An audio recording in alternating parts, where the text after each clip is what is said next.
quickly because we're in the open and the drones would strike. So we have to be very fast.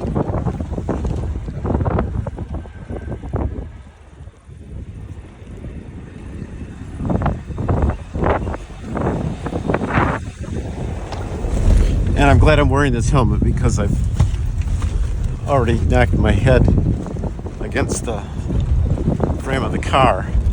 Thanks to the helmet, I didn't feel anything.